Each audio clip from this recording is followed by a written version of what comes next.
సంచార్ సాథీపై కేంద్ర ప్రభుత్వం వెనక్కి తగ్గింది. భారత్ లో విక్రయించే అన్ని మొబైళ్లలో ప్రభుత్వం రూపొందించిన సైబర్ సెక్యూరిటీ యాప్ సంచార్ సాథీని డిఫాల్ట్ గా అందించాలని కేంద్ర మొబైల్ తయారీ సంస్థను ఆదేశించింది. దీనిపై సోమవారం రాత్రి పిఐబి ప్రెస్ మీట్ ను విడుదల చేసింది. ఆ దేశాల అమలుకు 90 రోజుల గడువు ఇచ్చిన కేంద్రం దానికి సంబంధించి 120 రోజుల్లో నివేదిక ఇవ్వాలని ప్రెస్ మీట్ లో స్పష్టం చేసింది. దీనిపై విపక్షాలు గగ్గోలు పెడుతున్నాయి. ఈ నేపథ్యంలో కేంద్రం వెనక్కి తగ్గింది. ఇది తప్పనిసరి కాదని వెల్లడించింది. ఆ యాప్ ను డిలీట్ చేసుకోవచ్చని చెప్పింది.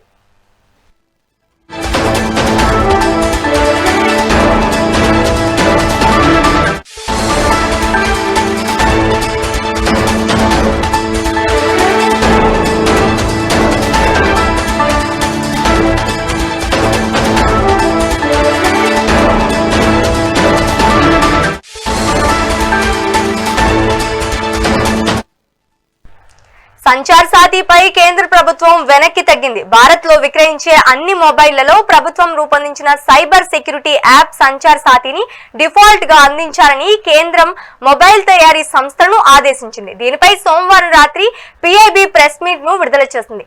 ఈ ఆదేశాల అమలుకు 90 రోజుల గడువు ఇచ్చిన కేంద్రం దానికి సంబంధించి 120 రోజుల్లో నివేదిక ఇవ్వాలని ప్రెస్ మీట్ లో స్పష్టం చేసింది. దీనిపై విపక్షాలు గగ్గోలు పెడుతున్నాయి. ఈ నేపథ్యంలో కేంద్రం వెనక్కి తగ్గింది. ఇది తప్పనిసరి కాదని వెల్లడించింది.